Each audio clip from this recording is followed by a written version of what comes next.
Afternoon friends, మీకోసం ఒక మంచి వీడియో. ఆ, ఇది చాలా ఉపయోగపడే వీడియో. మైక్ ఈరోజు వస్తుంది. మైక్ రంగంలో మైక్తో బాగా స్పష్టంగా చెప్తాను. ఇప్పుడు షాప్లో చెప్తున్నాను, బాగా పెద్దగా చెప్తానేనండి. మనకు పెళ్ళిళ్ళప్పుడు వచ్చే బంధువులు, మనం పలకన వాళ్ళు కూడా మనం పెళ్ళప్పుడు వస్తారు. అంటే మన పిలవంలోనే వస్తారు. ఇలాంటప్పుడు రాకపోతే ఎలాంటప్పుడు వస్తారు, ఇలాంటప్పుడు కాకపోతే ఎలాంటప్పుడు అని చెప్పి అందరూ వస్తారు మన పిలవంలోనే. ఎలాంటి శత్రువులు కూడా వస్తారు మనకి ఆ పెళ్లి సమయానికి మటుకు వస్తారు. పెళ్ళిళ్ళప్పుడు వచ్చే ఈ శత్రువులు బంధువులు మరి మనకి శుభకార్యాలు వచ్చే బంధువులు మనకి ఆరోగ్యం బాగలేనప్పుడు లేకపోతే అనారోగ్యం ఉన్నప్పుడు బెడ్ మీద ఉన్నప్పుడు ఎక్కువ ఎందుకు పలకరించరు, ఎందుకు రారనేది ఈరోజు పాయింట్. ఒక రాజుగారు ఉన్నారండి. ఆ రాజుగారికి బాగా పెంపుడు కుక్క చనిపోయింది. అక్కడ ఊర్లో ఉన్న వాళ్ళందరూ వచ్చి అయ్యో అయ్యో రాజుగారి కుక్క చచ్చిపోయింది, రాజుగారి కుక్క చచ్చిపోయిందని అందరూ బా బాధపడుతూ ఆ రాజుగారి దగ్గరికి వచ్చి బాధపడుతూ నటిస్తారు. కుక్క చచ్చిపోయింది, ఎంతమంది వచ్చారంటే ఎంత అభిమానం నా మీద, నా రాజ్యంలో నా పరిపాలన బాగుందని రాజు అనుకుంటాడు. అది రాజుగారి మీద అభిమానం కాదు, రాజుగారి అంటే భయంతో. ఆ రాజుగారు చనిపోతే ఒక్కరు కూడా రాలా. కుక్క చచ్చిపోతే ఎంతమంది వచ్చిన వాళ్ళు, రాజుగారు చనిపోతే ఎవరు ఎందుకు రాలేదంటే ఇంకోటి చచ్చిపోయాడు, మనల్ని ఏం చేస్తాడు, అదే కుక్క చచ్చిపోయినప్పుడు మనం పోయి పరామర్శించకపోతే మన అందరి మీద కక్ష కడతారు అని భయంతో వచ్చాడు. ఇంకా అతనే చనిపోయాడు కాబట్టి ఇంకా మనల్ని ఎవరు ఏం చేస్తారని ఆ భయం జనాల్లో పోయింది. అలాగే మనుషులు బాగున్నప్పుడు వాళ్ళ దగ్గరికి వచ్చి వాళ్ళ దగ్గర రోజుల తరబడి ఉండి వాళ్ళ దగ్గర అన్ని సౌకర్యాలను పొంది వాళ్ళ పరిస్థితి బాగున్నప్పుడు మా చెల్లెలను, మా అక్కను, మా మా తమ్ముడను, మా అన్నను, మా మా మా బావను, మా బావమర్దెను, ఇలా రకరకాలుగా అన్ని బంధాలు వాళ్ళ పొజిషన్ బాగున్నప్పుడు ఇచ్చి కలుస్తారు. చూడండి మీరు ఎంత క్లోజ్గా ఉంటారు వాళ్ళు. ఒక అక్క చెల్లెలు, అక్క అంటే చెల్లెలికి ప్రాణం, అక్క పిల్లలంటే ప్రాణం. ఆ అక్క కుటుంబం కోసం తన కొడుకును కూడా, తన కొడుకు కుటుంబాన్ని కూడా పక్కన పెట్టి అక్క కుటుంబం బాగుండాలి, అక్క పిల్లలు బాగుండాలని ఒక చెల్లెలు కొట్టకలాడుతూ ఉండేది అక్క కోసం. ఎందుకంటే తనకి కొడుకు దూరంగా ఉండటం వల్ల కొట్టకలాడుతూ ఉండేది. ఎప్పుడైనా వీళ్ళే నాకు సర్వస్వం, ఎప్పుడైనా నాకు సపోర్ట్గా ఉంటారని. తనకి చెల్లెలికి క్యాన్సర్ వ్యాధి వస్తే అక్క పిల్లకాయలు వచ్చి ఊరక అట పలకరించి గమ్మున వెళ్ళిపోతారు. ఆ చెల్లెలు ఎంత వేదన చెందిద్ది అంటే వీళ్ళ కోసం నేను 2 సంవత్సరాలు నేను బాగున్నప్పుడు వీళ్ళందరూ వచ్చి నా ఇంటికాడ ఉండారు, 2 రోజులు 3 రోజులు ఉండారు. నేను బాగున్నప్పుడు వీళ్ళందరూ బాగా పలకరించేది నిజమైన ప్రేమని, నా పిల్లల్ని వీళ్ళందరిని కూడా దూరం పెట్టేసి నేను వీళ్ళని నమ్మినందుకు ఇలా జరిగిందని ఆ చెల్లెలు నిస్సహాయ స్థితితో ఏం చేయలేక మరణించింది కళ్ళమ్మ నీళ్ళు పెట్టుకొని. చూశారు కదండి ఎంత స్వార్థమో. బాగున్నప్పుడు మా చెల్లెలు అని తిరిగిన మా పిన్నమ్మ, మా చెల్లెలు అని తిరిగిన వాళ్ళు, మా అక్క పిల్లకాయలను కొట్టకెళ్ళిన ఈ చెల్లెలు తన కుటుంబాన్ని పక్కన పెట్టి అనారోగ్యం వచ్చినప్పుడు జరిగిన సిచ్యువేషన్ ఇది. ఇలా ఉంటుంది. కానీ బాగున్నప్పుడు మటుకు మేమే నిన్ను చూస్తామని ఆ మేనగోడలు కానీ ఇంకా మిగతా వాళ్ళందరూ కానీ చుట్టుపక్కల ఆమె సర్కిల్లో వీళ్ళందరూ నావాలని చెప్పి ఎవరెవరైనా దగ్గర తీసిందో వాళ్ళందరూ కూడా ఆమె చనిపోయిన తర్వాత ఆ పక్కకు కూడా రాలి. ఆమె బాగున్నప్పుడు, ఆమెతో అవసరం ఉన్నప్పుడు మనం ఒకటే అని చెప్పి ఆమె ఎంతో ఆమె నమ్మించారు. చనిపోయిన తర్వాత ఆమెని కనీసం ఆ శవాన్ని చుట్టానికి కూడా రాలా. మంచంలో ఉన్నప్పుడు కనీసం ఆమెను పలకరించడం రాలా. ఇలా ఉంటాయి మానవ సంబంధాలు ఇది. మరి పెళ్ళిళ్ళప్పుడు ఎందుకు వస్తారు వీళ్ళు అని అంటే, పెళ్ళిళ్ళప్పుడు ఎందుకు వస్తారంటే వీళ్ళు పచ్చగా ఉంటే ఈ పచ్చటి కుటుంబాన్ని మనం అందరం 4 చేతులు వేస్తే కానీ నాశనం చేయడానికి కుదరదు. 4 చేతులు వేయాలి, అదొక పాయింట్. అంటే మనం అందరం కానీ పోకపోతే వాడు సింపుల్ ఖర్చుతో బయటపడిపోతాడు. మనం అందరం కానీ పోతే అక్కడ మంచి అంటే విచారం చేసి దాన్ని బలపరిచి, ఆ సంబంధాన్ని బలపరిచి మనం ఎంకరేజ్ చేస్తే కానీ వాడు పోయి గోతిలో పడ్డు. అంతే కదండి, ఏదైనా ఆశ పెడితేనే కదా. ఇప్పుడు మనం కొన్ని ప్రైవేట్ సంస్థలు డబ్బులు పెట్టి మోసపోతున్నాం. ఆ ఏజెంట్ ఏం చేస్తాడు, మీరు రూపాయి కడితే రూపాయిన్నర వస్తుంది, బ్యాంకుల్లో అయితే 10 సంవత్సరాలకు వస్తుంది, దీంట్లో అయితే 4 సంవత్సరాలుగా డెవలప్ అయితేనే ఆ ఏజెంట్ చెప్తే మనం ఏమంటామంటే ఆ బ్యాంకుల్లో డబ్బులు తీసుకొచ్చి ఏజెంట్ మాట మీద వేసేస్తాం, మునిగిపోతాం. అలాగే వీళ్ళు కూడా ఎంకరేజ్ చేయకపోతే, మనల్ని కానీ ఎంకరేజ్ చేయకపోతే మనం అక్కడి నుంచి డ్రాప్ అవుతాం. డ్రాప్ అయితే మనం బాగుపడిపోతాం. ఆ టైంలో వస్తారు, ఎంకరేజ్ చేస్తారు మనకి. మేమంతా ఉండాం అంటే మేమంతా ఉండామని రెచ్చగొడతారు. అంటే బాగా సపోర్ట్ ఇస్తారు. ఇవన్నీ మర్చిపోయాను. కానీ వాళ్ళ మనసులో ఆ కోపతాపాలన్నీ అలాగే ఉంటాయి. వీళ్ళని ఏ విధంగా ముంచాలని ఉంటారు. మనుషులు నైజమే. ఎందుకు ముంచాలని అంటే వాళ్ళకన్నా వీళ్ళు బెటర్గా ఉన్నారు కాబట్టి మనం ఆనందంగా లేవు, వాళ్ళు కూడా ఆనందంగా ఉండకూడదు. మనము కుటుంబంలో భార్యాభర్తను సంతోషంగా లేవు, వాడి ఫ్యామిలీ బాగుంది, వాళ్ళని కూడా మనలాగా అశాంతి చేయాలి. ఆయన మనకన్నా వాడు ఎక్కువగా ఆనందపడుతున్నాడు, మనం డబ్బులు సంపాదించుకుంటూ ఆనందపడుతున్నాడు, వాడికి ఆనందాన్ని దూరం చేయాలని చెప్పి లెక్కలో 4 చేతులు కలిపి ఆ శుభకార్యానికి వచ్చి 4 అక్షంతలు వేసి, అక్షంతలు వేస్తే ఇప్పుడు ఏమైనా నవ్వుకుంటే వేస్తానమాట. మనం అనుకుంటాం దీవిస్తున్నాం అనుకుంటాం. వీడు ఈ దెబ్బతో వీడికి కూతురు పెళ్ళి కొడుకు పెళ్లి చేసి ఈ దెబ్బతో వీడు అయిపోవాలి అని చెప్పేస్తారు, రెచ్చగొడతారు. బాగా హంగామాలు చేయండి, మన పేరు ప్రతిష్టలు ఉండాలి, మన వాళ్ళందరూ మన గొప్పగా అనుకోని బాగా ఖర్చు పెట్టిస్తారు డబ్బులు కూడా. అది వాళ్ళ మాటలు కానీ మనం ఖర్చు పెట్టామంటే తర్వాత ఆ పెళ్ళికైనా అప్పులు తెచ్చుకోవడానికి సంవత్సరాల తరబడి 10-15 సంవత్సరాలు పెట్టిన వాళ్ళు కూడా ఉండాలి, ఆస్తులు కూడా అమ్ముకున్న వాళ్ళు ఉండాలి. ఆ తర్వాత ఆ పెళ్ళిళ్ళు సక్సెస్ అవుతాయని నమ్మకం లేదు. కొన్ని చదింపులు కూడా ఇస్తారు. ఎందుకు ఇస్తారంటే అక్కడ గొప్ప కోసం, నేను పెద్ద గొప్పవాడిని నేను అనే పేరు కోసం చదింపిస్తారు.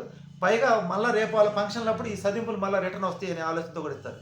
ఇప్పుడు ఎవరు ఇచ్చినా కానీ మళ్ళీ తిరిగి ఇస్తాం కదండి చదింపులు, మళ్ళీ వాళ్ళ కార్యక్రమాలు పోయినప్పుడు ఆ గొప్ప కోసం మళ్ళీ మన డబ్బులు మనకి ఎప్పుడైనా తిరిగి వస్తాయని లెక్కలో అక్కడ ఘనంగా చదివిస్తారు.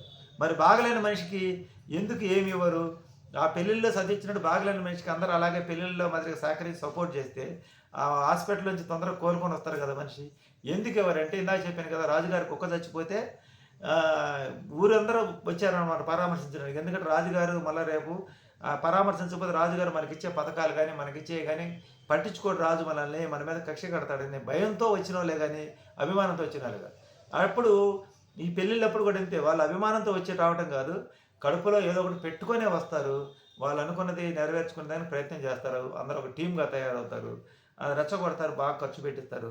ఆ తర్వాత సమస్య వస్తే పట్టించుకోరు. ఈ బాగలేనప్పుడు ఎందుకు రారంటే బాగలేనప్పుడు పోయి డబ్బులు ఇచ్చినా వాళ్ళు బతుకుతారు. బతికితే వాళ్ళకి కావాల్సింది బతకడం కాదు కదా, చెడిపోవడమే కావాలి. వాళ్ళు బతుకుతారు, బతికితే మళ్ళీ మనకన్నా బాగుంటారేమో, ఈ టైంలో మనం సహాయం చేస్తే వాళ్ళు కోలుకుంటారేమో, ఇప్పుడు వాళ్ళకి ఎట్టి పరిస్థితుల్లో సహాయం చేయకూడదు అని ఒక గట్టి నిర్ణయానికి వస్తారు. అదే వాస్తవంగా అయితే పెళ్ళిళ్ళప్పుడు చదివించాల్సింది, మనుషులకు ఆరోగ్యం బాగలేనప్పుడే పోయి చదివిస్తే వాళ్ళు కోలుకుంటారు. ఇంకొక ఎఫెక్ట్ ఏంటంటే ప్రతి ఒక్కరు కూడా ఎవరిదన్నా ఇప్పుడు చదివింపించినా మళ్ళీ రిటర్న్ ఎక్స్పెక్ట్ చేస్తారు. ఎందుకు అలా ఎక్స్పెక్ట్ చేయడం? మీ దగ్గర ఉన్న కాడికి ఆ రోజు 10 మందిలో గొప్పగా డప్పు కొట్టుకోవడం, నేను 5,000 ఇచ్చాను, 2,000 ఇచ్చాను, 3,000 ఇచ్చాను అని పంతులు గారు చదువుతుంటే అది అందరు వినాలని ఇస్తారు. అంటే ఇది హాస్పిటల్కి పోయి ఇచ్చే డబ్బులు అది ఎవరు వినరు కాబట్టి, స్టేజ్ మీద మైక్ మీద చెప్పరు కాబట్టి ఇవ్వరు. అక్కడ అందరిలో గొప్పగా వీళ్ళ పేరు కోసం ఇస్తారు, అంతేగాని మనుషుల మీద అభిమానం మీద ఎవరు ఇవ్వరు, నాకు తెలిసి 100%. ఇంకొకటి ఇవాళ ఇచ్చి రేపు ఎక్స్పెక్ట్ చేస్తారు మళ్ళీ తిరిగి. అలా హాస్పిటల్లో పోయింది ఎక్స్పెక్ట్ చేయలేరు కదా, ఎందుకంటే మనం హాస్పిటల్ ఇస్తే రేపు మళ్ళీ మనం హాస్పిటల్ ఇస్తానంటే నెగిటివ్, మళ్ళీ వాళ్ళు మనం హాస్పిటల్ ఉన్నప్పుడు కదా ఇచ్చేది, మనకు అట్లాంటి పరిస్థితి రాకూడదు అని ఎవరు. వాస్తవం చెప్పాలంటే ఈ చదివింపులైనా అయ్యని ఇవైనా మళ్ళీ రిటర్న్ ఎక్స్పెక్ట్ చేసి ఇస్తారండి. అలా ఎక్స్పెక్ట్ చేయకుండా అయితే ఒక్కరు కూడా చదివింపు ఇవ్వరు వాస్తవంగా చెప్పాలంటే. ఇప్పుడు ఇంకా ఆ రోజులు కూడా వస్తున్నాయి. ఇప్పుడు చాలామంది పెళ్ళిళ్ళలో చదివింపులు తీసుకోండి, ఎందుకంటే వీడు చదివింపిస్తే రేపు మనం మన పోలేని పరిస్థితులు ఉంటే వాడు మాట అంటాడు. ఇవాళ చదివింపు వాడు ఊళ్ళో ఉన్నాడు, మనకు వచ్చి ఇచ్చిపోయాడు, రేపు వాడు ఏదో ఊరు పోతే అక్కడెక్కడో పిలిచంటే మన ఛార్జీలు పెట్టుకుని ఆడదాకా పోవాలని చెప్పి ఇప్పుడు చదివింపులు అనే విధానం కూడా ఆపేశారు. అందుకని వాళ్ళ మాటలు వీళ్ళ మాటలు నమ్మి హార్బాటాలకు పోయి పెళ్ళిళ్ళు చేసి డబ్బులను కాజేసుకోవద్దు. ఆ డబ్బులు కానీ బ్యాంకులో కానీ వేసుకుంటే మీ పిల్లల భవిష్యత్తు అవసరాలకు దేనికైనా పనికి వస్తాయి. పెళ్ళికి పెట్టే ఖర్చు, గోడకు కొట్టే సున్నం తిరిగి రూపాయి కూడా రాదు. అది ఇదన్నమాట మర్మం కనుక్కోండి. మనం పలకపోయినా మనం పిలవంగులని పెళ్ళిళ్ళకి వచ్చే వీళ్ళు బంధువులైన శత్రువులు మన పరిస్థితి బాగలేనప్పుడు మటుకు నిక్కులు పడతారు, అల్లప్పుడు అట్టన్నాడు ఇట్టన్నాడు అందుకని మేము పోలేదని. అదిగా సమస్య. పోతే పేషెంట్ చేతిలో కాయలో బోయలో పెట్టాలి. ఎందుకు వచ్చిన తలకాయ నొప్పి పోకుండా అనుకుంటే అసలు ఏ సమస్య లేదు కదా, ఎందుకు మళ్ళీ దాన్ని చెప్తారు అల్లప్పుడు నువ్వు వచ్చావా ఇల్లప్పుడు నువ్వు ఇచ్చావని. ఇవన్నీ బాగలేనప్పుడు పెట్టే వంకలు పెళ్ళిళ్ళకి పిలిచినప్పుడు కూడా పెట్టచ్చుగా, అల్లప్పుడు నువ్వు రాలేదు ఇల్లప్పుడు నువ్వు రాలేదు ఆయన రాకుండా మానుకుంటే వీడు బాగుపడతాడుగా. అప్పుడు ఎందుకు వస్తారు? వీడి మీద పగ తెచ్చుకోవాలంటే ఇంకా అంతకు మించిన ఆప్షన్ లేదు. హాస్పిటల్లో ఉన్నప్పుడు ఇంకా ఎందుకు రారంటే వీడికి ఆల్రెడీ వీడు పడాల్సిన కాడ శిక్ష పడింది, ఇంకా వీడి దెబ్బతో నాశనం అయిపోతాడు, మనం సహకరిస్తే మళ్ళీ వీడు కోలుకుంటాడు లెక్కలో రాదు. ఇది మనుషుల యొక్క తత్వం. అందువల్ల ఎవరైనా సరే అతి ప్రేమ అతి వినయం చూపిస్తే వాళ్ళతో జాగ్రత్తగా ఉండండి. పెళ్ళిళ్ళకి వచ్చి చదివింపులు ఇచ్చేవాళ్ళు హాస్పిటల్లో ఉన్నప్పుడు ఇందుకే రారు.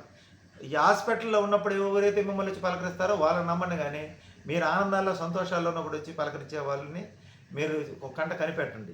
ఇది కానీ తెలుసుకుంటే బాగుంటుంది. అది కూడా ఇంకోటి ఏం చెప్తానంటే, నేను బంధువుల దగ్గరికి ఎవరిళ్ళకి వెళ్ళినా మీరు ఇవన్నీ ఉన్నా కానీ లేనట్టే చెప్పండి, వాళ్ళ యొక్క అసలు రూపాలు బయటపడతాయి. అంటే అక్కడి నుంచి మిమ్మల్ని వాళ్ళు ఎంత సులకనగా మాట్లాడతారని. మీరు బాగుండే ఇవన్నీ ఉన్నాయని చెప్పారనుకో, మిమ్మల్ని రెస్పెక్ట్ చేస్తారు, గౌరవిస్తారు. ఎందుకంటే మిమ్మల్ని మీతో ఏదైనా అవసరం ఉంటుంది, లేకపోతే మీ వల్ల వాళ్ళకి ఏమి ఇబ్బంది ఉండదు, లేకపోతే వీడు మన స్థాయిలో ఉండాడని చెప్పుకోవడానికి బాగుంటుంది. అదే మీ దగ్గర ఏమి లేదని చెప్పారనుకో, వాళ్ళు మిమ్మల్ని ఎంత చులకనగా మాట్లాడతారో, ఎంత హేళనగా మాట్లాడతారో, ఎంత హీనంగా మాట్లాడతారో పిలిచేనే చూడండి. అన్నీ ఉన్నప్పుడే ఏమి లేవని చెప్పండి. మీ మీద వాళ్ళకు ఉన్నటువంటి అభిమానం ఏంది, ప్రేమ అనేది మీకు అర్థమైంది. అది అత్తమామైనా కావచ్చు, బావమరిది అయినా కావచ్చు, ఇంకా పెద్దమ్మ, చిన్నమ్మ, పిల్లకాయలు, అక్క చెల్లెలు ఎవరైనా కావచ్చు. మీరు వీళ్ళ దగ్గర నిజ స్వరూపం తెలుసుకోండి. మీ దగ్గర అన్నీ ఉన్నప్పుడే ఏమి లేని నటించండి.